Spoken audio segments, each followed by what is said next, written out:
Have you ever felt that whisper in your soul calling you to something more, but all the things spinning around in your mind have kept you stuck? Well, what if I told you that choosing excellence could be both easier and more adventurous than you could ever imagine? I am Tracey DeBruin-Colbert, your host of All Things Excellence. I'm a soul catalyst for excellence who leapt off that corporate cliff and left small town Iowa farm life in my 20s to follow my calling, helping women come home to themselves by anchoring into who they're designed to be.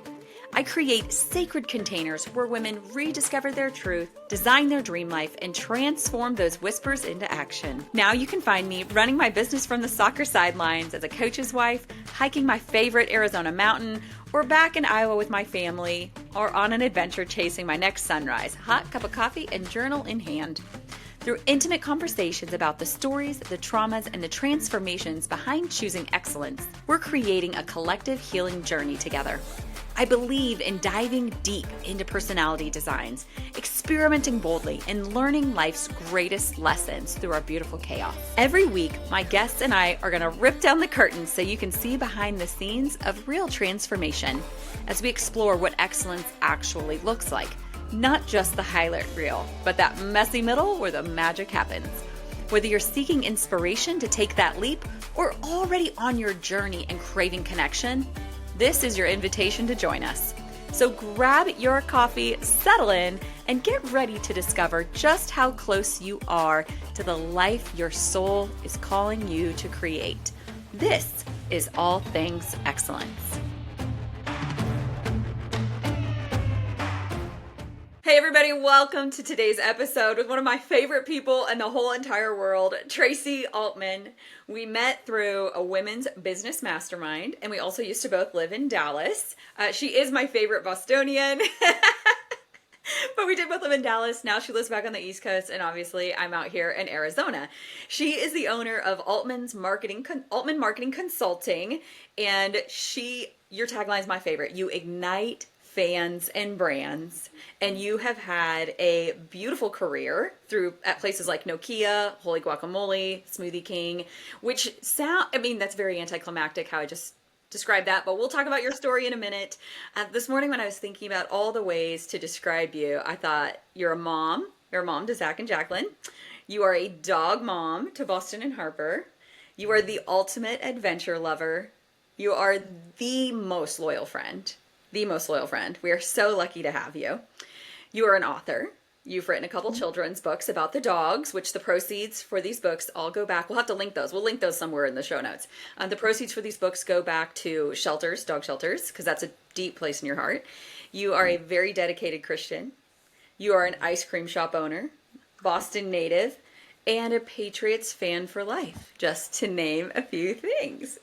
But Kobe and I were talking, my husband, we were talking last night about what are the reasons that we love you most. Obviously, we love you because you're brilliant and you love a good adventure and you're always down for a last minute road trip.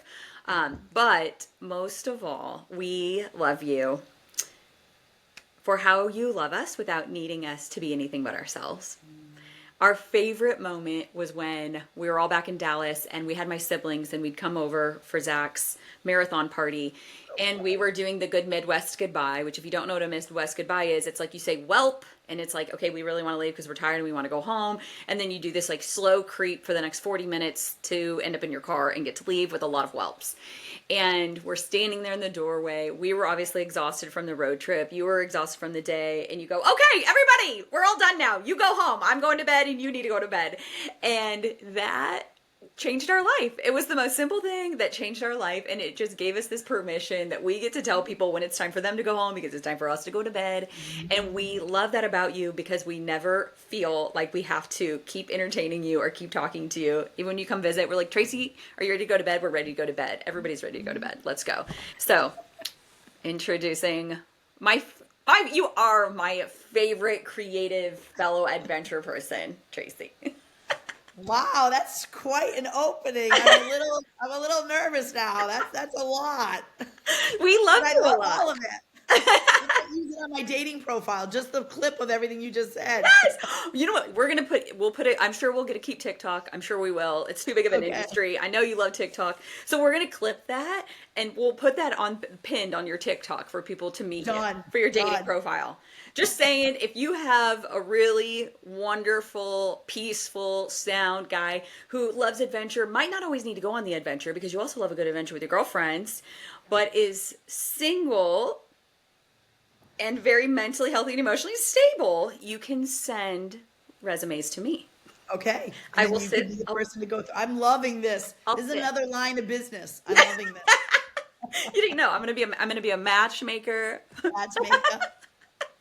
I'm a matchmaker for my Jen, whatever the world, friends. But seriously, I'm never gonna be single. I tell Kobe, please live forever. Yes. Please love me Yes. forever. If I'm ever bugging Yes. you, make sure you tell me. Yes. I pray for that for all of my married friends because it is not any fun out there.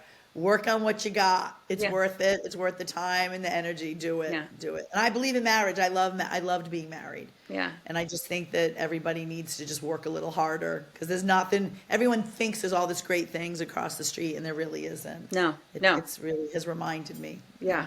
I love that. I love that. I love that about you too. Okay, so let's dive into your story about. I don't even know how to explain what you are. I always get these little flyover snippet comments to the point where I've always known that you're really you have been and are wildly successful in the arena of marketing. I know you're wildly brilliant because we've had conversations. I've heard you have conversations when we're in the car road tripping. And I know that you did something important with Wholly Guacamole. I always say to people, she's really smart and brilliant. You know, the guacamole in the little packets, and people are like, yeah, Wholly Guacamole. I'm like, yeah, I don't know really what happened there, but I know she was important with it. So we'll dive into that today. But okay, so let's start from the beginning. What did you go to college for marketing? How did you find this No. love of your life? Right? Because It's great story. So I wanted to be in TV. I didn't want to be on, but I wanted to be a producer. Okay. And when you think about that, marketing is the producer and the director of so many things. So I loved doing stories, finding out, working with the on talent to figure out how we're going to do the story. And I wanted to be Oprah Winfrey. I mean, she was starting to get hot, and I was like, I can do this in terms of not being in front of the camera. Yeah. I always wanted to be behind the camera. like you wanted to work on her, like your dream would be to work on her show. Absolutely. And figure out what are the topics and who's best to talk about the topics and what's the real story. Because marketing is a story. It's an adventure. It's a puzzle. It's putting all these pieces together that sometimes don't look like they should fit. Yes. But they do. Putting cottage cheese in a chocolate brownie makes no sense, but it's really good, right? Yes. And I love that. To me is what marketing is sometimes things make no sense, but when you put them all together for a brand, it totally makes sense. So my second job out of college was a conference manager. So I would find the theme would be, telecommunications. Yeah. And then I would find the speakers. I'd say, hey, what's important that people want to know? I'd come up with the agenda, find the speakers, and then I would throw all that information over to the marketing team. Well, I didn't like the way the guy was writing all my stuff. I was like, how? This is so boring compared to all. So I would start writing it and just sending it to him saying, don't you do it. Here's everything. Well, he ends up getting fired. And my boss came to me and said, do you want to help with the hiring? I'm like, no, I want to be the marketing person. Mm-hmm. Like I can be both. Give me somebody that can help me with the coordination of conference. And that's how it started. And I loved it from day one. Was this in your 20s that you did this? Yeah. That you were like, no, you're going to merge these two positions and I'm going to find the talent, find the speakers, and I'm going to really produce, right? Produce what they're going to do. Exactly, the messaging. And great managers will do that for you. Because some managers would have said, no, these are two separate positions. And so when they say people leave managers, not jobs, I totally get that. Because I have been blessed in my life with really good managers that manage. I'm a weird one to manage. I know I'm not easy to manage. Yeah. But when I'm a 10, I'm a 10. Yeah. When I'm a 1, nobody wants to be around me. Yeah. So a good manager, most of my career has been like, all right, let's jimmy this job for her because here's what she's good at. And I fought for that too. Yeah. I would be like, hey, I'm better at this than this. I'm not good at numbers. So one of my bosses, instead of beating me up and taking a class and giving me a bigger calculator, she said, I'm going to give you a coordinator to take all that shit off your plate. Yes, I love I that. still get to manage it, but I don't have to sit and do spreadsheets and all that. Yeah. So I'm still ultimately responsible, but she was the first manager that looked at my weaknesses in my 40s. I had her and didn't beat me up over them. She gave me support to get them done, but then let me do 80% of what I'm really good at. And that's why managers are really important. And that's why I see a younger generation that's not getting, Yeah. I think's not getting the mentoring they need. Because mentoring is not just about, I have a pastor that used to say the thing's never about the thing. And it's so true. Okay, that's our same pastor, because Yeah. I feel like anyone that knows me at all goes, oh my gosh, this is why they're friends, because I say the thing is never about the thing, Yeah. nonstop, because the thing Yeah. is never about the thing. It really isn't. And No. once you know that, you can then have different conversations with people. Agree. So it wasn't that I didn't want to do Agree. conference or marketing. It's just, hey, I've got a skill that's working. Yeah. How can we, maximize this and minimize something else? Yeah. Because you're just going to bring in another marketing person and I may or may not like them. So Yeah. that doesn't work. If you think I'm doing this great job on the conferences, why can't we? And I never looked back. I went from there to Hager, and it was the best year of my life. You were at because Hager? I didn't know Yeah, that. Hager Okay. Clothing Company. Yeah, I know what got to Hager do is. the very first promotion on their no wrinkle pants, because they're the ones that actually started the craze, because HR people were saying, oh my God, how do I manage this? Yeah. People are coming into work, and how do we manage that you can go casual? And we put together an HR kit that went out to the top 100 HR managers, and it had a PowerPoint on like suggestions on what to say, what not to say, Okay. How to manage the difference between what women wear and men wear. Even though we were a men's company, we got so many responses from it. And again, that's why I love marketing, because where's the pain point? Yeah. We could talk to men, but the real pain point is those poor HR people at the time. Yeah. Because they had to say, sorry, you can't come to work dressed like that. So we really got to really work with them, and then we worked with local folks, and then we got our retailer involved. So whoever, like we went to Macy's and said, okay, Macy's, we've got 5 companies have called us and asked us to come in and do fashion shows. So Macy's got to go to IBM and do a fashion show of what is, and we did it really funny, because you know me, I'm funny. Yes. It was like, here's the no and here's the yes. Yeah. So guys would come up and it's like, do not dress like this. This is casual. This isn't casual.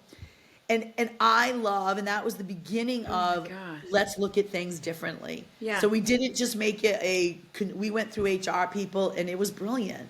And that's why I love marketing, because it's always figuring out what's a non-traditional way to communicate. Yeah. It was great. It was so much fun. Okay, so we talked about this a little bit this morning, back and forth on our conversation. When all of this was happening, when was that moment that you knew marketing is so much more than a degree or a job for me? This is what I was designed. Yeah, Hager it was definitely Hager, and I realized I'm a better consumer marketer than I am a B2B, a business to business marketer. And I also think now that I'm older and smarter, actually when I do lessons or I teach, Yeah. B2B and B2C is actually the same strategy. The execution's different, but the strategy's the same. Like I had a lady say, well, I do taxes, so I can't be fun. I said, why? She said, well, because, it's taxes. I said, you want to help me save my money to get something I want. Yeah. That's your message. Yeah. Use me if you want a boat. Use me if you want to go on more vacations, because I'm going to help you figure out taxes. And so Yeah. B2B people sometimes think they have to be boring. Yes. And they don't. Yeah. They can have a brand personality that's caring and warm. People think, well, B2B. But Hager taught me that, consumers, it's important to understand. And then we also found out in our studies, at the time, women were buying the men's clothes, not the men. Buying Wherein pants? today- yeah. At the time, when you looked at 30, 40, 50-year-old men, women were buying everything. Today, millennial men are buying. Oh, they their were own. literally buying the clothes for Yes. the men. Yes. And the men in the focus groups, men said, I only wear this if my wife says it's okay. So it was like, okay, so now that we've got now that we're talking to the businesses and the HR people, the next stop is women, Yes. not men. Because the women are the ones who are actually making the purchase. Exactly. Yeah. And so again, that's why marketing is so cool, because It's never, the thing is never about the thing. No. And it's never a direct path. It's never that easy. It's never, oh, they like this, so let's do this. There's always these little twists and turns that I always mention the Tide pen because I grew up with Tide. Yeah. My mom used Tide, I used Tide. Millennials were not using Tide. And when they did the research, when do millennials need, cleanliness the most? After lunch. Men stained their shirts, their white and blue shirts, and then they had to like cover it up. Yeah. That was the research Tide product people saw. Now they made a mobile, so now you can just, so Wait, men. the pen was a response to millennials. That nobody really was looking for. Nobody was saying, No. oh, it No. worked. It was because all of us do our laundry at home. Yeah. But here's an opportunity at work to use our product. Well, the Tide pen did well, but also the Tide stock did well because now more people were buying Tide because it's like, Yes. well, if I have the pen, I might as well use their, Because we like brand consistency. Exactly. And I love good brand when brands do that. I love cereal Okay. was just cereal Yeah. until Chex decided it was a snack. Right? In my generation, we only ate cereal in the morning. Yes. Now cereal can be eaten all three lunch, dinner, right? Yes. And then it's become a snack that you put all these things in I and know, put in like- the oven with some sugar on it. Oh my God, we add sugar and chocolate and peanut butter and we call it puppy chow. Yeah, exactly. And so now cereal people had one occasion, breakfast, to talk about. Now they have 5. Because now they have 3 dinners plus a snack, and now you can also use it in baking. You can bake cookies with, Fruity Pebbles. Yes, like it sounds like the love of marketing is this never-ending ability to be able to constantly recreate one product. Yes. And If see how you're many ways can we use creative this. and you're a great problem solver, if you're the oldest child in your family, you probably already have that ability. I mean, marketing and marketing isn't just the pretty ad. Yeah. I get a little offended when people go, like, I just opened up an ice cream store and people will come in and they love the way it looks and feels, which makes my heart super happy. Yeah. But they don't realize all the work that went into that. It wasn't just, oh, let's just pick purple because I have nothing better to do today. Yeah. Marketing people, if they are a good marketing person, they're super strategic. Yeah. How are we going to do this? What's our brand voice? How are we going to be consistent? And that's really the really fun part of marketing is figuring it out. I think that is what I've been around you enough to know enough. And I think that is what made even launching this podcast so challenging. What people think, oh, it's so easy. You just set up a mic and you hit record and you blast it out there to the world, which for the record, there are a lot of tech things behind the scenes that my assistant did for me that I don't even know. I'm so grateful for her. But the other side for me was marketing. Like I took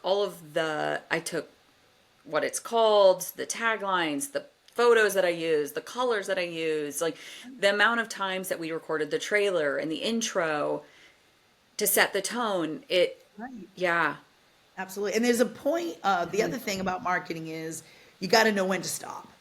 Because you could go down rabbit holes and overthink. And sometimes, like I have a client that's overthinks and I underthink. So together, it's good. We're actually really good. But I've got to say to her, time out. Oh my God, like lemon yellow. What was the recent lemon yellow? If she sees this, she's going to get mad at me. Lemon yellow versus sunshine yellow. I'm like, I am not having this conversation with you because it's yellow. For me, just yellow, and I don't even want to use yellow. So that was the other problem too. I was like, I don't want to use yellow at all. As a retired graphic designer, I'm like, I know what she's saying. Because lemon yellow is a little bit deeper, while sunshine yellow is definitely lighter. I hope she's not watching this.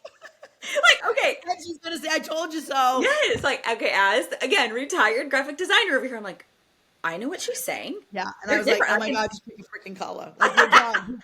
At this point, it's not gonna make or break your brand if we pick lemon versus sunshine. I love that. Okay, so you were at Hager, and then where did you go from there? Is that when you? I went from Hager to a consulting firm that ultimately got me into Nokia.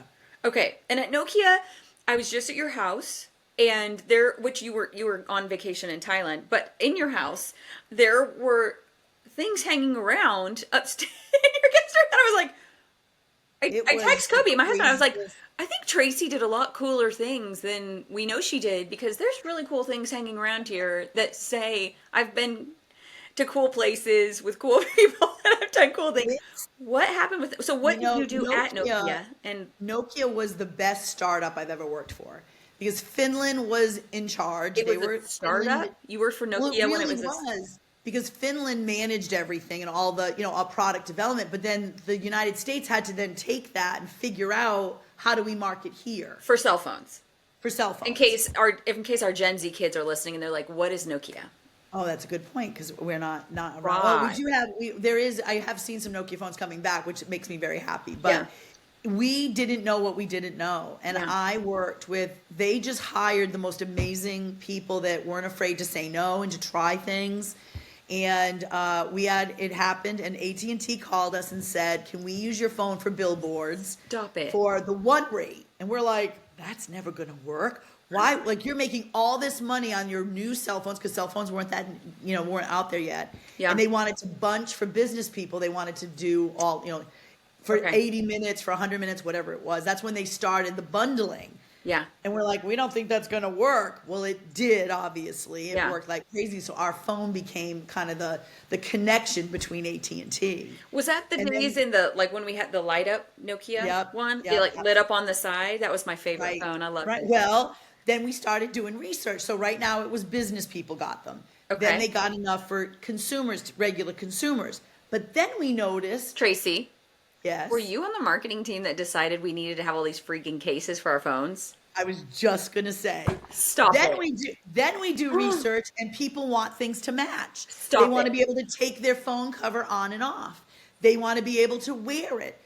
When people, I know. Back the train up! Hold on a minute. You are the reason that we all have 87. It was definitely a team effort. You and your marketing team came up with the Nokia phone Yeah. covers as like that's what The phone was the 5100, and you could pop the phone on and off. I know what it was. I had it in 8,000 covers to change with my average- clothes every single day. The average person was buying 2 to 3 covers per phone. Yes. So then, Unless we you were decided- 20, because then you were buying a Exactly. lot of, then you were buying 20 cases. Well, now the phone is, again, think about this.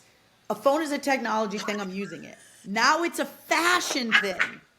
Like, it blows your mind that now technology is now, and that's where wearable fashion started coming. That's when the phone manufacturers started saying, well, wait a minute, they need something to put in their phone. They need it to wear it. Then we went to George Strait's team and said, hey, we have this weird idea. Yeah. He's going to go on tour. It was his first time doing the all-day tour. Like, he'd start at 3 o'clock. He'd have all these people. He'd come on at like 9. This is Well, why you we have had a something Geor- from George Strait. We had a George Strait cover that would go on and off your phone. If you had that cover when you got to the show, we upgraded your seats. Stop it. If you bought a phone on property or the thing, we upgraded your seats. It was the first time that music and technology had started to meet. Okay.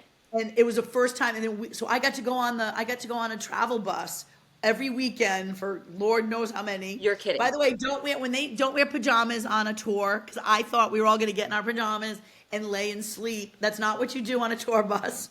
With You wear George regular Strait's- clothes with and George you party Strait's and tour bus sleep. team. Yeah. So you were okay. Recap. You were working at Nokia when y'all decided we should make phone cases interchangeable so they can be fashionable, and then you married that with George Strait's tour, and you went on tour with George Strait to market the Nokia Yeah. phone It cover was- cases. It Like, was the most you were fabulous on- fun. And then, of course, our customers got to do meet and greets. I mean, first of all, George Strait is such a stand-up guy. He was wonderful. He met with our customers, never complained. I actually, the funny story with George is they brought him in, and I, of course, was like, oh my God, George Strait. Oh my God. Hello, Mr. Strait. Hello, George. Hello, blah, blah, blah. And he comes in, he's like, hi, I'm George Strait. I'm thinking, I know who you are. And I had practiced for weeks on what I was going to say. And I was like, hello, Mr. Strait. And my whole team was there laughing their butts off because they knew I loved him. And then what you probably saw in my car, in my house, is I got an autographed, guitar. guitar from him. Yes. I And was his standing there people. looking. That's what I was standing. I took a photo and I sent it to Kobe Yeah. and I said, I know that our friend is like a total sleeper agent in marketing, and I know she's done really important things, and I know that I I don't know know. what they are, and I know that I always underestimate what they are. But there is a guitar signed by George I know. Strait, and it has something to do with Nokia, and I know she worked there, so I feel like there's a really good story It here was that she incredible. has not told me. And it's also about working with like great agencies. I mean, great agencies you can have a great idea, but if it's not executed well, it doesn't matter. Yeah, And that was one of yeah. we worked so hard, but it worked. And then you can bring in AT&T. When I was in Chicago, AT&T came in so I could bring my partner to work the booth. If we went somewhere else, we could bring in. So it was a great branding thing for consumers, but it also helped us bring our partners into it to help them sell more. Oh my Um, gosh. and it was the people I got to work with, the sales guys, the marketing guys, the agencies. We just had a blast. And I have a great picture of me in my pajamas, sitting like I'm driving, which I wasn't, the tour bus. And The George Strait tour the bus. George Strait tour bus. And Yeah. I got to meet Tim McGraw and Kenny Chesney. And it was just, Oh. it's fun because you see them as real people, not necessarily as celebrities. Yeah. Well, you're on the tour bus. You're not. Yeah, and well, yeah, I'm not on their tour bus, Well, but yes, but yes. yeah, but again, it really goes back to whether you're personal branding or business branding, looking for opportunities that to talk to people that are just not in the normal Yeah. sense. And Nokia, I mean, we also did a whole AT&T never took anything we gave them for in-store. Like we always said, oh, let us, put every manufacturer does this. What else can we do to make the store great? Yeah. Well, when 5100 was launched, the exchangeable things, Yeah. we did a artist's, like a paint artist thing that's got the red, all the colors, and we had the covers on it. And then we made it an actual standee, and AT&T took it. It was literally the best day of my life because they had never taken a lot of support material for in-store. Yeah, because they're You their own walked in standalone store, and brand. there was the stand with the Picasso, the Picasso, there's a word for it, I can't think of it.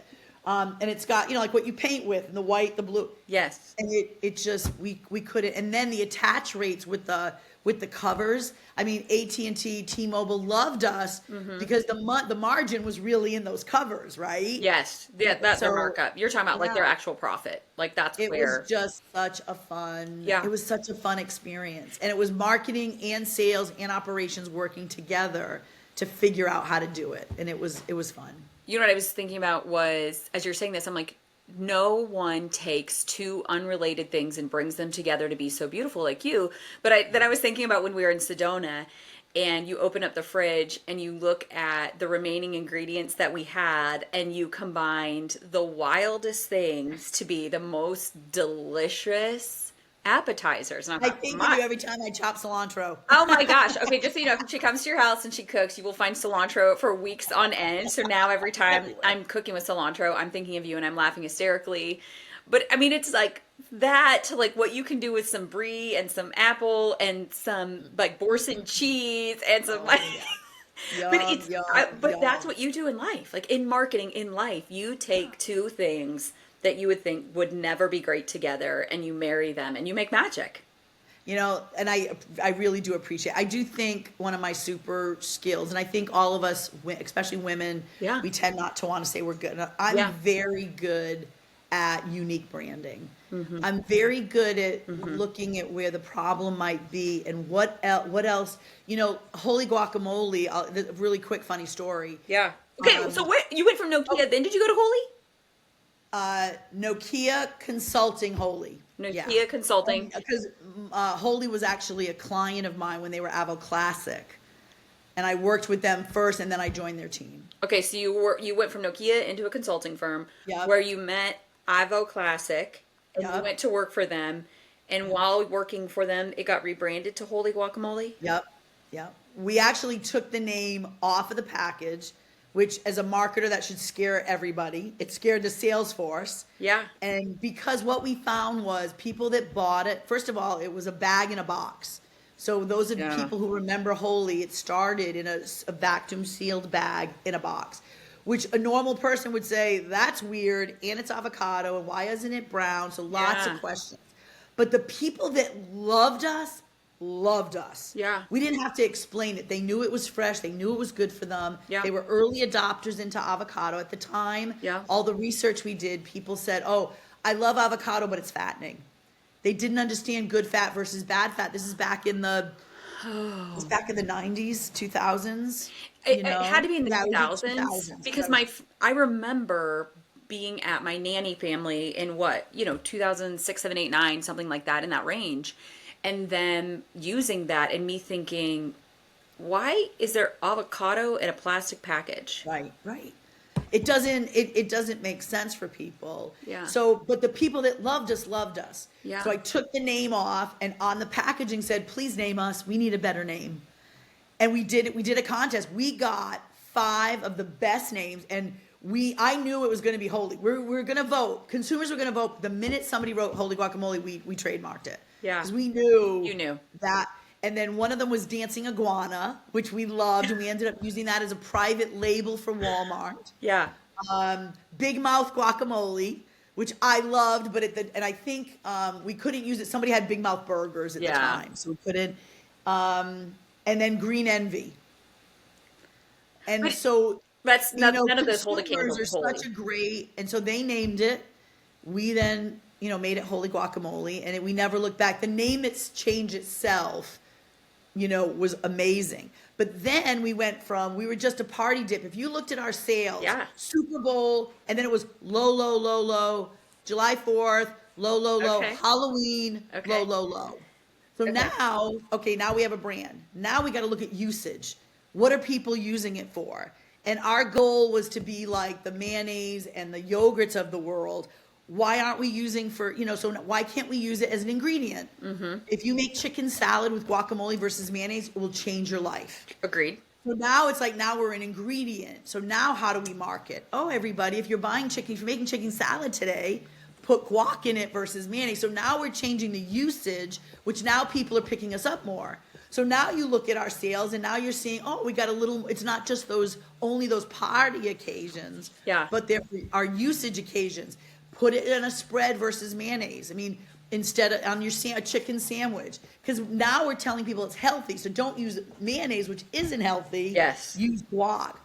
That helped us get people thinking of it as a healthy product. Okay. Once they started to think of it as a healthy product in like year 2, now we needed packaging to support that, which was the one-offs. Because now I want you to bring guacamole in your lunch pail. You could freeze our onesies, freeze them, put them in your kid's lunch, and by 12 o'clock it would be unfrozen. So now your kid could have chips and salsa. It kind of like, okay, people love our parties. Then we changed the usage. Then we changed the packaging, and But it really, you helped Wholly Guac. You were on the marketing team that helped bring Wholly Guacamole from this Avo Classic. It was called Avo Classic, which was a 3 to 4 times a year party dip that people bought. Yeah. So essentially, y'all were a part of revolutionizing the avocado. Yeah, I'm really proud of both Nokia and Wholly.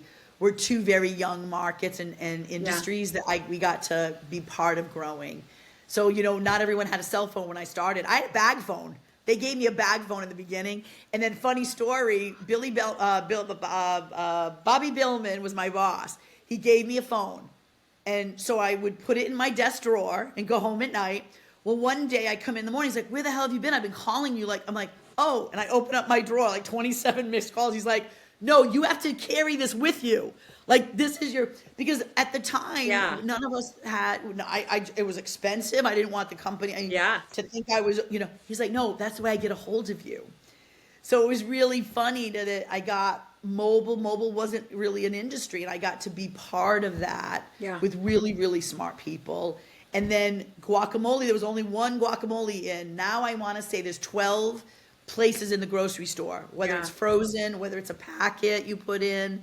But we grew usage, and we grew because people who only were early adopters knew that it was good for you. Yeah, yeah. And when we got to say, hey, then they're like, oh, now people want to make, a grilled chicken, whatever. Now use guacamole. We were lucky that now it's a healthy product. So we went from I just love it at Super Bowl party because everybody overeats at Super Bowl to it's actually a very healthy product. Yeah. And then we put it in desserts. Avocado. We were the first ones to talk about avocado ice cream. Chocolate. Oh my God, chocolate brownies with avocado in it because people forgot it's got a lot of oil. It's got good oil in it. Well, we use we use avocado oil like crazy people in our house because of you, Yeah. which it does taste better. And There's it's no better. such thing as avocado oil in the beginning. Yes. And so the team, Oh my goodness. I loved our team because between research and then what happened is we could set sales up Okay. to go in and get more distribution because we could show, listen, they used to just buy it once every 3 months. Yes. Well, now we can show they're buying it every week. And we could put, and we pantry, the term is pantry load in the industry. You want consumers, like that's why they do buy 5, get 1 free or buy 1 and get 5 free. They want you to buy 5, put them in your closet Yes. and forget about them. Yes. So now we could say, hey, They you always can get freeze me them. with pantry loading. They get all of us. It's the best way. Because then I'm at the grocery store saying, do I have flour? I don't know. I'm going to pick one up. I know. And Dang then you, I have Kroger. 9 Dang you, flour in my Kroger. house. You're buy 5. I'm always pantry Yeah, so loading. people do Dang But it. because the message of freezing the product also changed because now it didn't have to go bad. Okay. It's in your refrigerator. Once you open it, you have to use it because obviously it starts to go brown. It doesn't actually go bad. It just you goes can brown. eat the brown. It's just oxidation. Yeah. It doesn't look pretty, but it's actually safe. Yeah. But yeah, Wholly was we did this movie, another quick story. So our initial owner was in his 70s, 80s. Of And then he avocado slash Wholly Yep. Guacamole. Okay. Right, and then he hired 6 of us to head up to really go after this, let's go after and be Wholly. So head of sales, I was the head of marketing, head of operations, head of food service sales, head of R&D. So I went to, a friend of mine worked a lot with movies. So she called me and she goes, I have a wild idea. We have a bunch of cassettes for, at the time of the popular show was not the funny housewives, not the real ones, but the show, the housewives on Wisteria Lane. Oh my gosh, Claudia. The one that peeked. Desperate Housewives. Desperate Housewives. Yes, yes. So Every that time was a I'm peeking through my blinds in my office where I'm like, oh my gosh, I'm being Claudia right now. Exactly. So they had a really good first season. Yes. Well, they were selling the DVDs in the summer for people to get caught up when the second season came out in, let's say, September. Yeah. So they said and they came to us and said, if you guys put this on your package as an offer, we will give you a $5 coupon that your consumers can use off the CDs. Or DVDs. So on our package, it's the first time every quarter we changed our packaging. And we put the DVDs of Desperate Housewives, and if you bought that package, you'd cut out the label and you'd get $5 off on the DVD. You So are we do this. kidding me. My Now, main and- family mom loved Desperate Housewives also, and I'm going, this is how she knew about it so early. This is how she knew about Wholly It Guacamole was so early. so. Here's what we do: we put it on, and we typically were in the produce section. Yes. Well, people would go above us to grab their salad dressing, right? Well, now they're seeing. Wait a minute. They may not know our brand, but they know Desperate Housewives. Well, obviously our sales went up because people were like, I didn't see it before, right? I get called into Just the brand region, all recognition. the I mean, it's owners. just like, But I wow. get called into his office, him and the president, and they're like, we'd like to talk to you about something. I'm like, okay. And Dawn at the time says, my wife and her friends are very upset with your new promotion. And I said, okay, can you tell me what about it? Well, Tracey, I don't think we're a brand that should be supporting porn. What? Well, because they were older and Desperate Housewives, I mean, obviously the DVDs had, Yes. they saw the boobs were, I mean, not obviously, but I mean, they Yes, were the sexy marketing. women. They didn't understand. So the 70s group was not very happy, and I died in that meeting. I was like, okay, well, it is the #1 show, and then we went, and then one year, and then another year we did like kids things. So I can't remember. It was the Wimpy Kid promotion. Yes. The movie was coming out. Yes. So we worked with the author again to give away free tickets and everything. And we knew that we were family, and it was a good message for us to say, put this in your lunchbox for your kids. But at this time, you're still working with a private owner, right? Like it's Yeah. not Well, it's yeah, not been we're all, sold to it's still Hormel private, yet. absolutely, Still a yeah. private owner. Right. So So he, how did that come? Like how did that you guys blow this brand up and did people yeah. just start reaching out to you or Well, exactly. And we were very aggressive because we were a small brand at the time. Yeah. I was super aggressive about finding other brands. Like we found one of the best sun-dried tomatoes on the market. We were at a trade show for us. They were at a trade show, and I went up to the booth, and I'm like, have you ever had guacamole with sun-dried tomatoes? The guy's like, no. So I bring over some. We mix it up. It was so good that he was like, I want to do that here. So I brought over a bunch of, avocado and guacamole, and then he was testing his with our product and his. Yeah. So then we did, at the time, couponing was big, in your Sunday paper when you were kids. Yep. So then we did an ad with both of us. So we got to share the cost. They got $1 off our product if they bought his and vice versa. so that's where that kind of thing. You're Yes. like you are the ultimate OG collaborator. I mean, I don't know if I was the ultimate, but I loved working Kellogg's. We got to be on the back of the Wheaties box because we knew that because they were looking for partners that people just love to put on their table. It didn't have to be, and we had the same target audience at the time. They had, moms or whatever their audience was at the time, and that's who we wanted. Yeah. So we were really lucky. Then came avocado toast. Do you know what I mean? Yeah, and we would do anything. I think one of the things that nowadays brands are so serious and legal's involved with them, and my bosses were so great about giving me leeway, so that I didn't have to go to legal to look at everything we're putting on Facebook. Obviously, as a marketer, we need to be responsible for legal and make sure we're doing it right. Yeah. But sometimes legal, if you show them outside the box, they get real like, what's going on? What are we doing? You can get very pushed in a corner where I know of a CEO, we'll just say that, I know of a CEO of a really, really large company who said about 2 years ago, since when did we let legal run our company?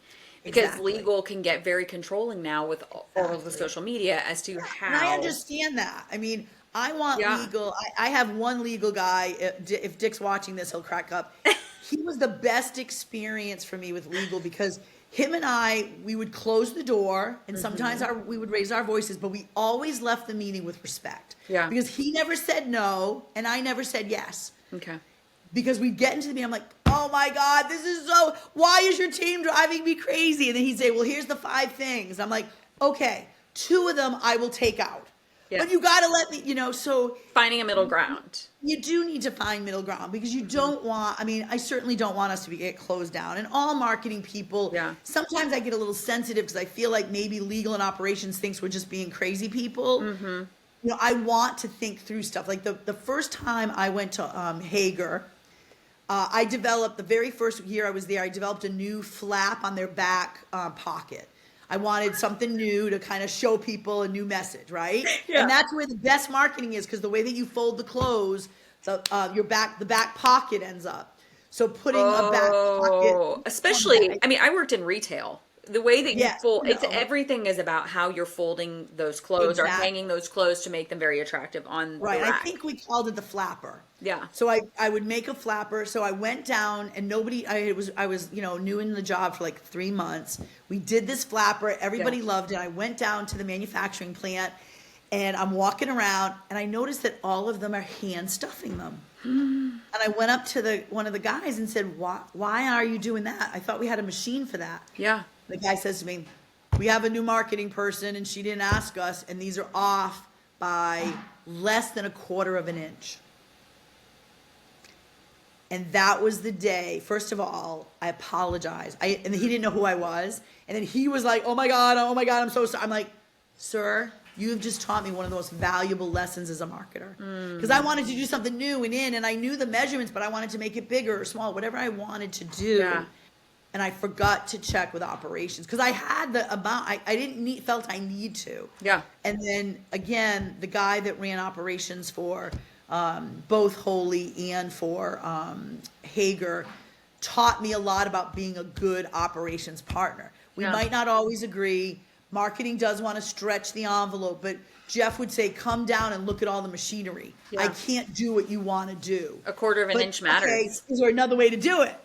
Because when a marketing person hears no, it's kind of like we turn into a teenager. Yeah. Like, why is it no? You know? So if you say, like Dick used to say in legal, I'm not going to say no to you, but I'm going to give you all the risk. Yeah.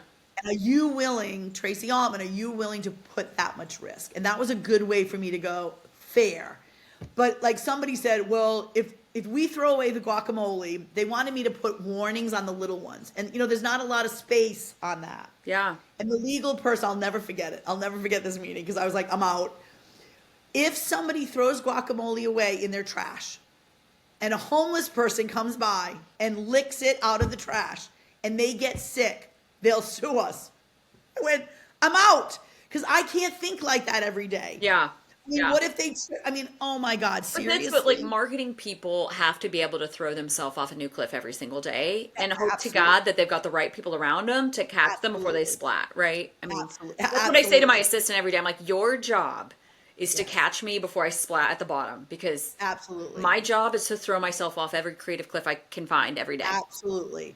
And again, when the magic in my world in the last, let's see, I'm 58 minus 21, whatever that number is. I'm not good at math. That's not one of my gifts. The magic happens when marketing, operations, and legal are aligned. Now, and we all didn't get our way. If we are aligned and somebody's mad about something, we did it right. Yeah. Because we all have a different job, but we all love the consumer.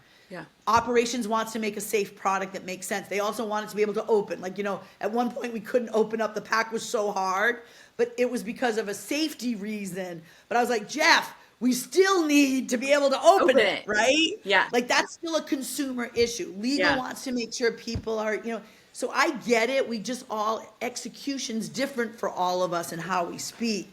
But I so appreciate when you have all three of us are in line, it's exciting because then they give me a problem that I have to go back and solve. Yeah. I'm like, okay. And maybe, you know, what we do is now we have to have a knife open up the guac. I didn't love that messaging at the time, but I'm like, we're so good, you know, so I had to turn the message around. Yeah. We're so good you can only open it up with scissors, you know, or whatever the message was for the short time when we were working on making a better top. Better thing. Yeah. But that's why I love marketing. So because it's just that crazy. Yeah. And so earlier when we were talking, I was, you know, like what are 2 to 3 tips that you could offer any person, marketing tips you could offer any person, company, or whatever to elevate their brand, just like really good quick tips. And then you're like, well, there's a difference between personal branding and business branding. So kind of on that personal versus business branding, I think we could do a whole part 2 on that because obviously your expertise has been for the most part in business branding, but now we're going into this era, I think especially, you know, with sports, when the NCAA changed it where you can now monetize your name and your likeness, which I'm all for, I'm all about, I believe it. Like we're a huge sports house. It's very time consuming. It's also very energy consuming with your fans, right?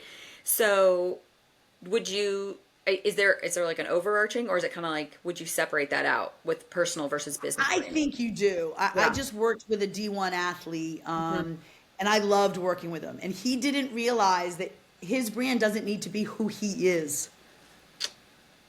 It what? Like, okay, explain this. Go, yes, let's go down this hole. Go there. So he's an introvert. Okay. But when he plays sports, people think he's an extrovert. Correct. So when I talked to him about his brand, because now he could potentially now go out for sponsors, I said, who do you want to be? Because a lot of celebrities you see around, that's not who they are. Yeah. Jennifer Aniston is an introvert. Yeah. She does not like seeing people, and people might think, oh, something, you know, oh, I can't believe she's not nice or whatever. Well, she's actually an introvert. She doesn't like people coming up, and that's okay. Yes. So sometimes the people online, that's not who you are. So what I said to him was, what brand do you want to be? Like when you're on he's like, oh, when I'm on the field, I'm a fierce competitor.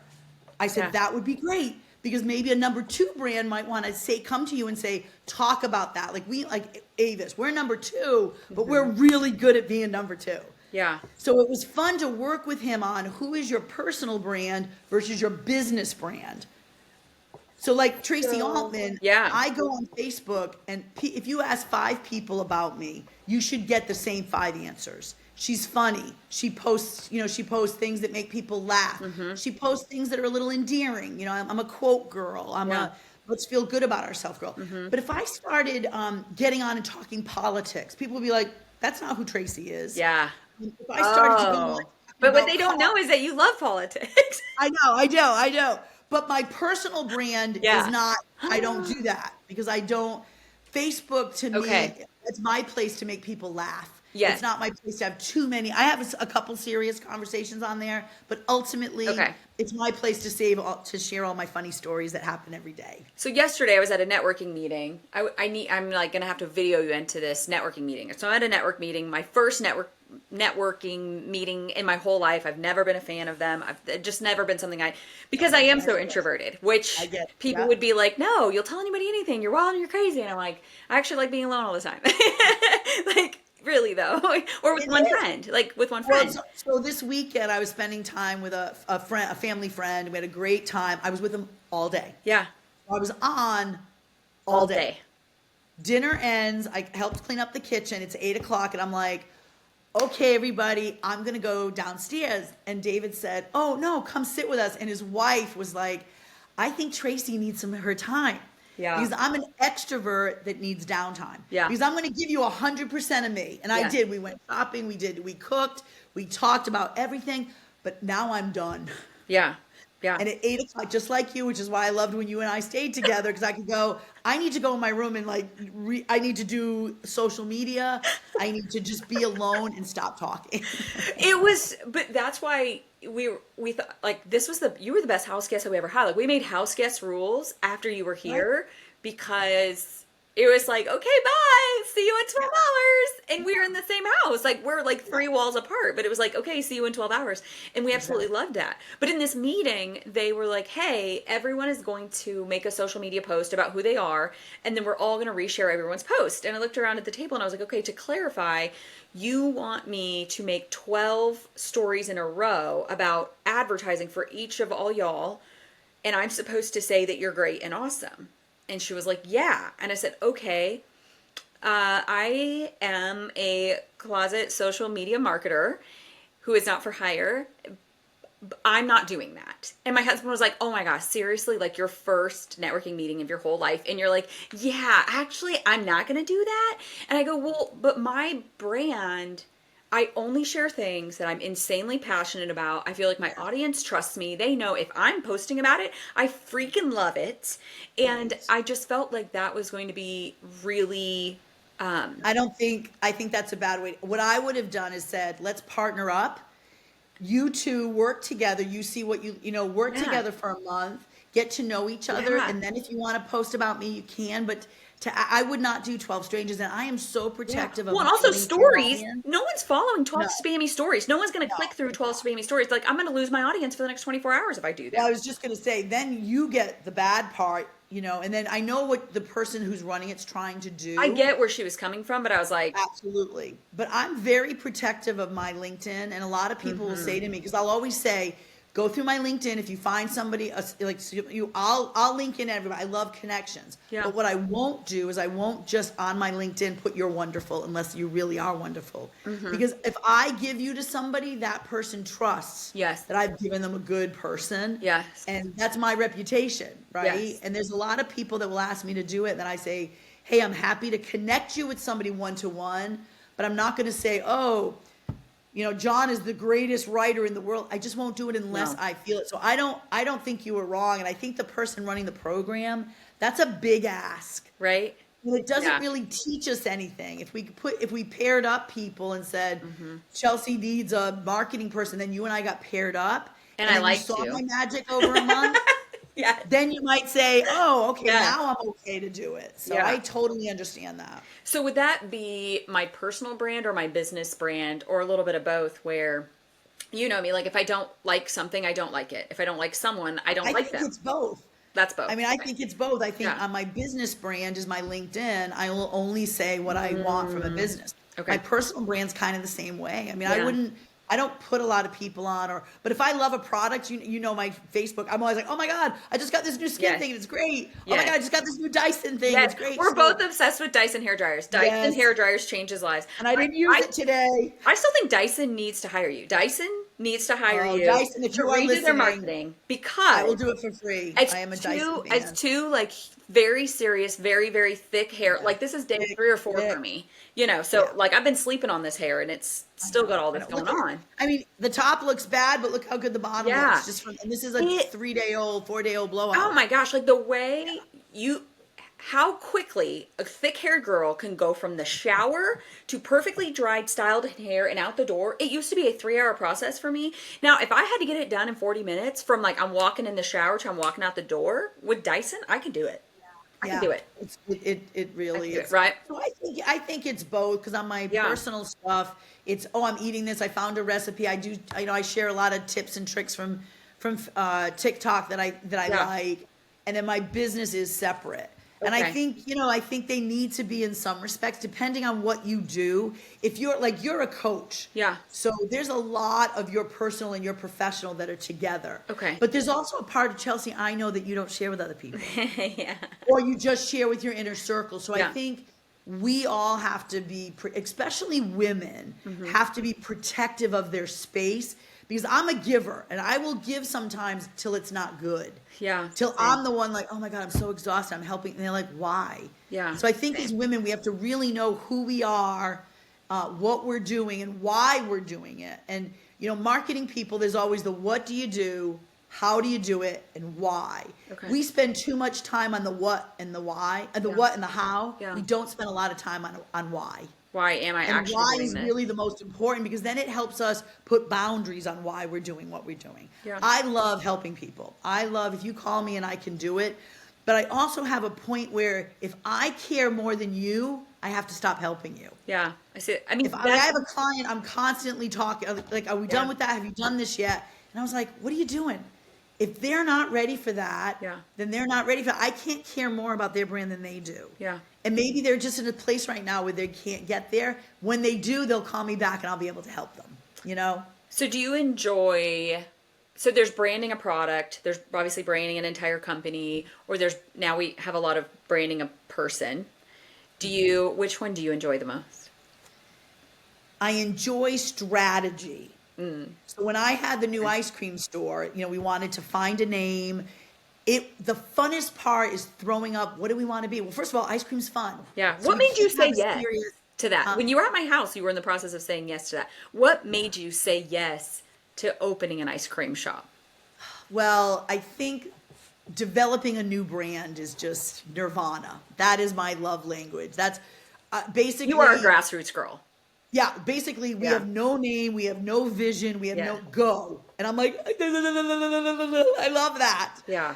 Because it's like, ice cream is fun. We don't need, we need a fun name.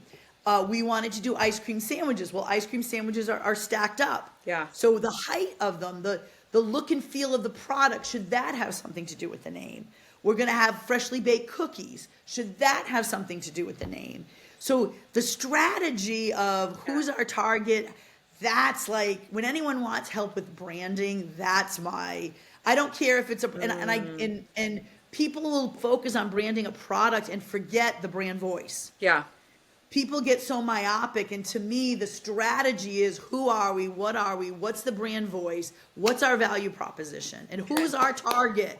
And if you tell me everyone, I'm going to scream my head off. And you and I have had this conversation. We had it on our drive to Sedona. Don't tell me. I was telling my friend Dory the other day. I went to UNCW. I work a lot with their innovation and entrepreneur center, and I love it. And so I got to sit at a table, and kids will come in with ideas. And the fourth kid says, I said, well, who's your target audience? Everybody. And my partner in this, him and I all do a lot of stuff together at this place. And he says, are you ready? Because Tracey's going to give you her fourth speech today on when you say everybody is your target, nobody is your target. Yeah. So I really love the strategy. And what I find is that people get super excited about the execution. Yeah. My ice cream partners, I have 2 partners. And while I was working on the brand strategy, they sent me a chat GPT that their son did of the logo. And I went, okay. And I didn't answer. It was better for me just not to answer. It was 9 colors. It had like things on. It was, you couldn't even see the name. It was so, and I laugh because sometimes that's what people who don't understand marketing, they go right to the Yeah. execution. This is why And we're then, friends. Like an yeah, organization that I'm a part of that shall not be named. The amount of I'm like, what made you like this is not no, we're not doing that. yeah, We're not. yeah, Sometimes as a marketing lover though, I do feel like a no person. yes, Because and it's yes, not no to you, it's no to yes. did you have any thought about this at all? Like was there any Well, depth of thought other I than that know. looks good? And I was just telling my friend the same thing, is I always feel like the bad guy. I Because I do it, think my yes. partners think, why is she being so hard to work with? Why isn't she a Mm-hmm. team player? And I'm like, I'm not a team player on strategy. Once we all agree on the strategy, Yeah. then let's freaking execute it. Yeah. So like if you want to do, they Mm. wanted to do something, I can't remember what it was, and I was like, that's not who we are. Yeah. And that doesn't mean they don't love the brand any more or less than me. Yeah. It just means marketing people are super strategic. Good Yeah. example. I don't think people They realize own your another. depth. Say it I again. don't think people realize your depth. I think people think Tracy, she's fun, like gregarious, outgoing, adventurous.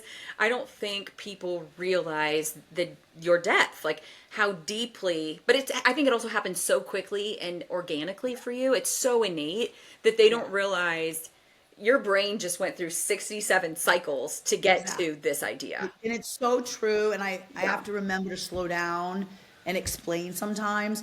They wanted to do a fundraiser for Asheville. So we're located in Wilmington, North Carolina. Yeah. Asheville was destroyed, and it's in the western Yes. part of our state. And From we love the it. hurricane But they wanted to storm. do we'll do all the profits for their restaurant and for the ice cream truck. And I was like, oh, I'm in, love it. Yeah.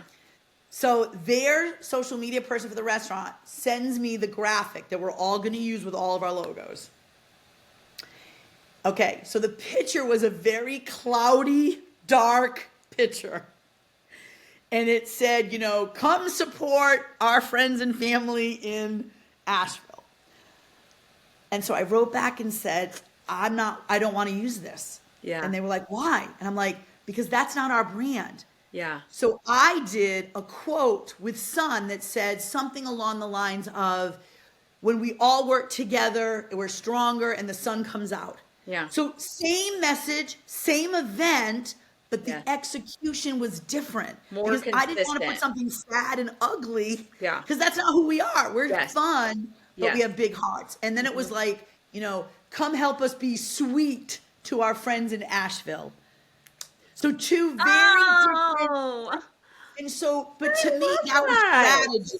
Yes. Well, I think my partners were like, why is she being difficult? It's just, and I can see them because they're very smart people. Yeah. I can see them saying, what's the big deal? All it is a post. But brand But when you're a new consistency brand, is important. you got to make sure you're consistent, because Yes. consistency Yes. is where brands decide they don't want to be who they are. Yeah. And like Wendy's, I love Wendy's social media. If you don't follow them on What? either, oh my God, they are so funny. They are the Wendy's? people that run their now I don't eat there. I don't like any of their food. I like their but chili. I know somebody's going to come for me on that one. I'm sure there's a Oh my lot of bad God. things in it, but I like it. The fun when IHOP decided IHOP was going to do burgers. So Wendy's came out and said that they were going to do pancakes. It was the funnest, and then all the other social media people Is got this into where it. I remember like a war starting? Well, and it this wasn't time? a war, but it was a funny Yes, way to say, yes. okay, the pancake people are going to do burgers, really? And I just love smart. And the other people right now, if you get a chance, the peanut butter people, Their social media is Nutter way Butter. more unhinged than I ever thought. Like, Crazy. iconic worldwide brand. Their would be. social media person is doing a great job. The other people right now that are doing a good job is Nutter Butter. It's odd and it's weird, What? but it's getting all this attention on TikTok.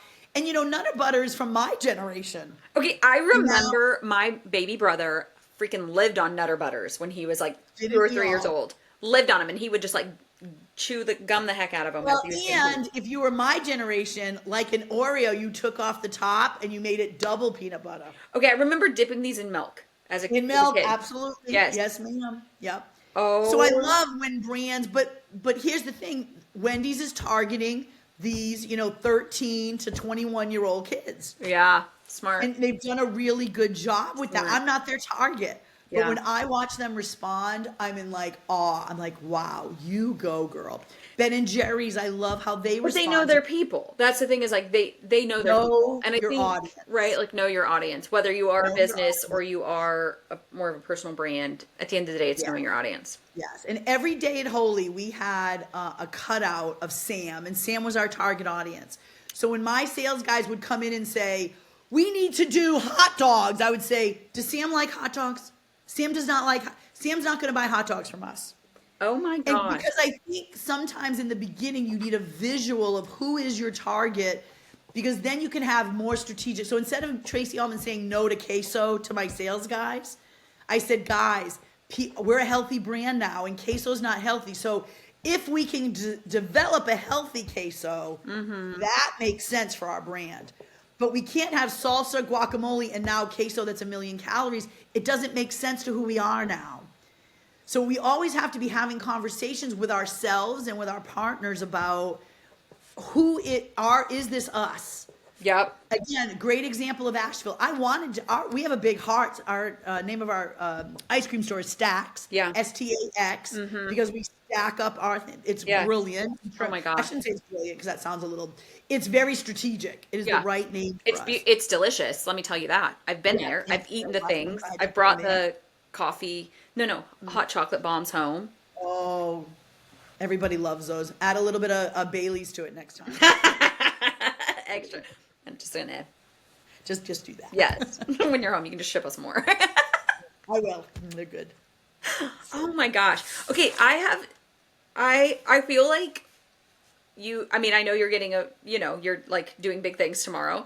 So you'll be busy for a few weeks, but I have so many pages of notes, which was the entire thing. Like that, my whole thing, you know me, I've always been a voracious learner. I love reading, not because I like reading. I actually just love learning for the sake of getting to a new place.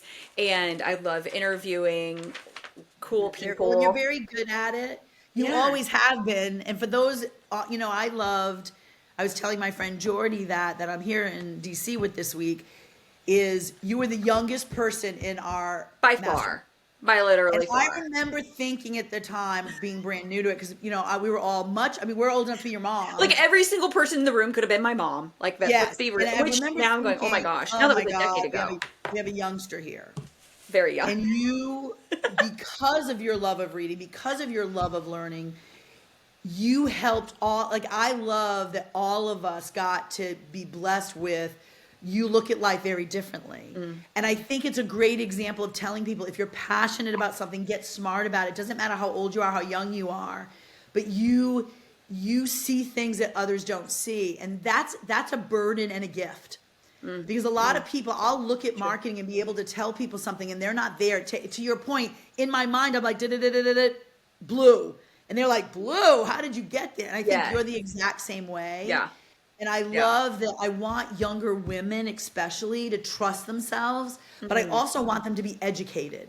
And like you and I and enneagrams, and you read all the time, and I'm always like, oh, this is driving me crazy. And you're like, you have to know this so you know yourself. Yeah. And I love alignment with people like you. I don't have to talk to you every day, but the minute I talk to you, we're back to normal.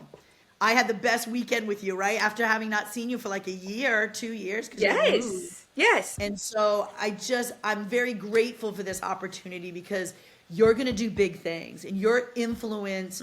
I want women to be good. I want women to be happy. I don't want women to have to feel that insecure. Like, I love strong women who want to help strong women. Yeah. And we're getting better, but there's still some women that don't help other women. Yeah. And I love that you're doing this podcast. I love that this is going to be your gift to women who I just want to figure it out. Yeah. And I'm so excited for you. I'm excited for the women that you're going to touch. And you better ask me back when this is like the #1 podcast. when you beat Kylie, the gal that's married to the football player. Oh my gosh, I love. Well, okay. So. And I love her. There are two things. There are two things that were really I will say my inspiration, right? What do you like pay homage to? My inspiration. I loved the Kelsey brothers, how they would have this conversation where it was tied around football, right? Like the anchoring center chord was football, but it was also life and how, they would bring life in with this core of football, which obviously, like, that's my core. Like, the core of who I am is excellence. Yeah. So then when Kelsey came out with, I'm not gonna lie, I was like, oh my gosh, I love this so much. Like, the boys were already so inspirational to me. But I don't know if I've ever told you this. I just don't, people get so weird when I say this. So if you're listening, don't hate me or count me out for me saying this. Just please freaking go with me. But my little girl dream was, since I was little, I have always been so obsessed with Oprah because of how she extracts these things out of people that they didn't even know.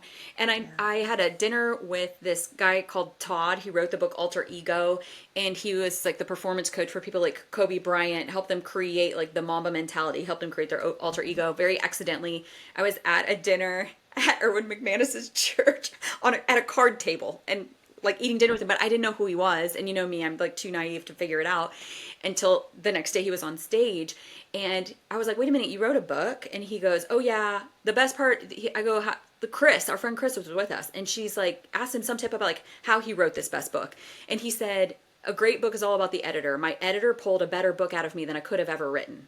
And I said, that's what I love about Oprah. She pulls a better story out of people than they could have ever told, right? More wisdom than they even knew was ever inside of them. So when you started at the beginning saying, you wanted to like produce the Oprah, I was like, oh my gosh, I just always wanted to like be like, I'm like, I just want to be like little white Oprah, you know what I mean? Like nobody get all mad and sensitive and cancely on me, but she has.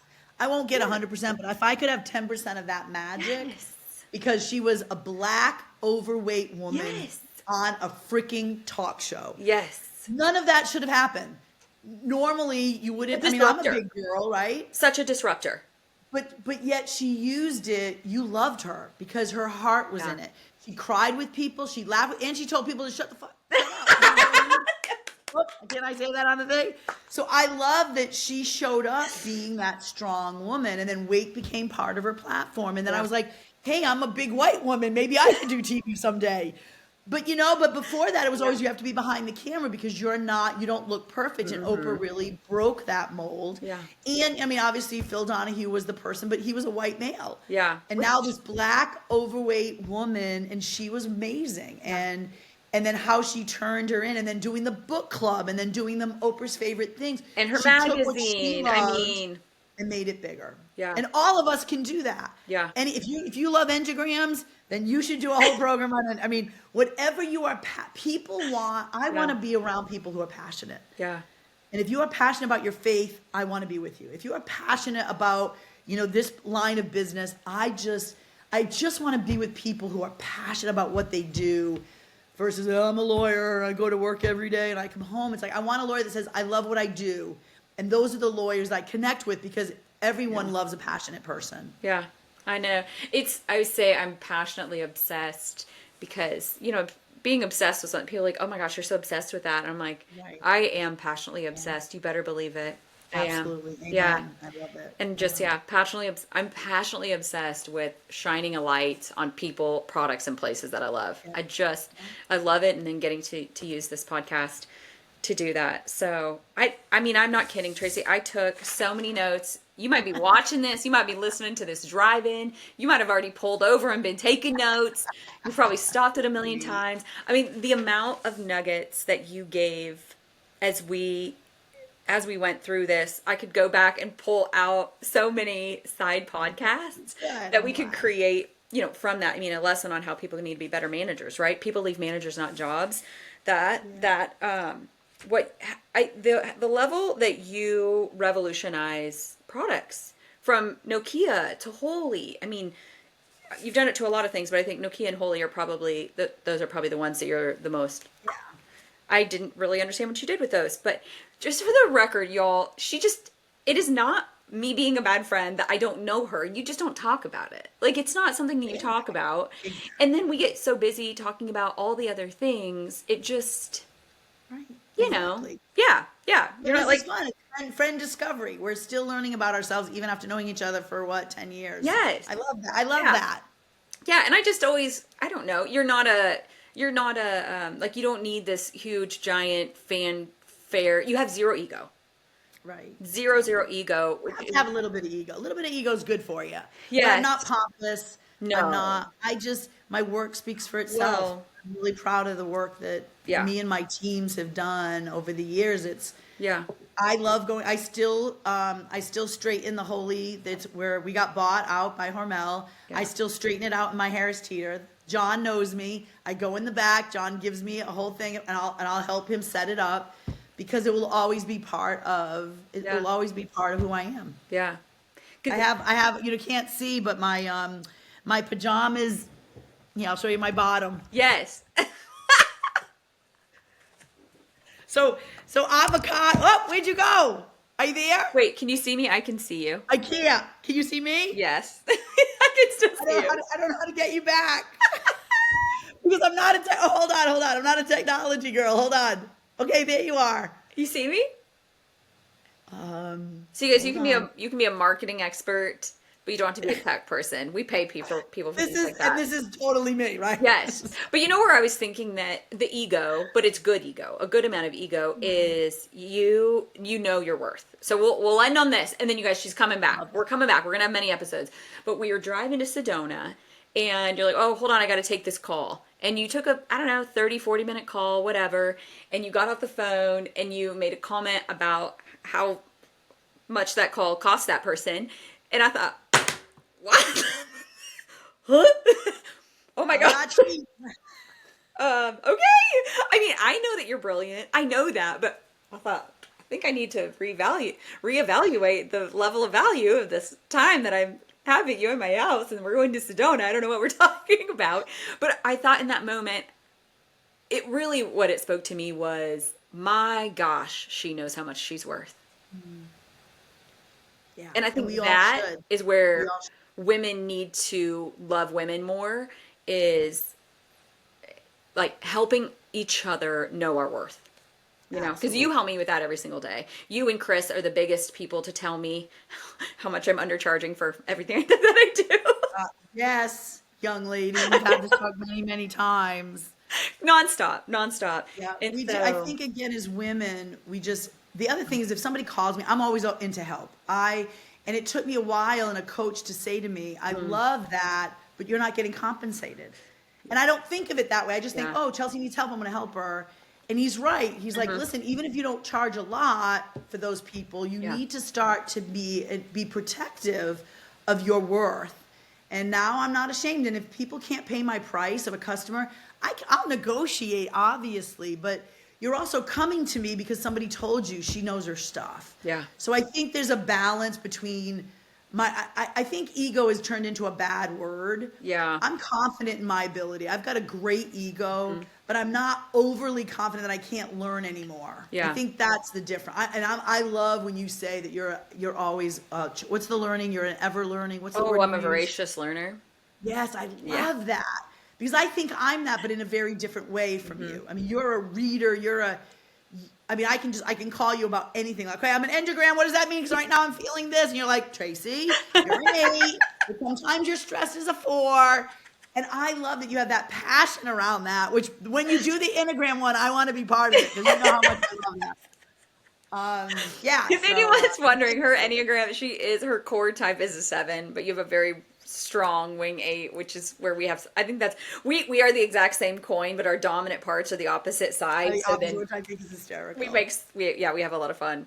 I think I would love to rebrand in 2025. I would like to rebrand the words ego and hustle. Ooh. Because I think the hustle era is back. But we're doing it very different. I want to bring back hustle, but with a lot of intention. Because hustle is not bad, and we have given it a really dirty name. I love that. We'll do it. The goal will be for us to get it in the 2026 dictionary. Yes. So if we work on it all year and we make it go viral, it will get into the dictionary. We are rebranding the word hustle because there's been so much ick put on it. And I mean, I'm sorry. I'm a passionately obsessed person and I love a good hustle. You want to know why? Because thoroughbred horses were bred to run. They were bred to run their guts out. It's what makes their soul come alive. And, I'm a thoroughbred kind of gal. Yes, you are. Yeah. So you too. You love a good grind. The right grind. Absolutely. The right grind. I'm not afraid. Not afraid. And it feels good. It feels good when you're grinding and hustling with the things that light your soul on fire, Yes, right? yes, I Yeah. agree. So, Totally agree. oh my gosh. Well, Thank thank you. you. Thank It you was so awesome. much. I I loved know every minute you of it. guys all took 87,000 things away. Where's the best place to find you? Where do you want them to? LinkedIn. LinkedIn. Okay, go to Yeah. LinkedIn. Go to Tracy Altman on LinkedIn. We'll put a link to Tracy. that. My last name is my middle name is my maiden name, so it's Tracy Cousinets, and I'll spell it for you later, and you Yeah. can put on there Yeah. Altman. Yeah, love to see you on LinkedIn. Yeah, we'll drop all the links to her LinkedIn so you can find her there and follow her shenanigans. So thank you, Tracy. You Thank you. are just such a gift to me. So, all right, everybody. Until next time. Thanks for joining us today on All Things Excellence.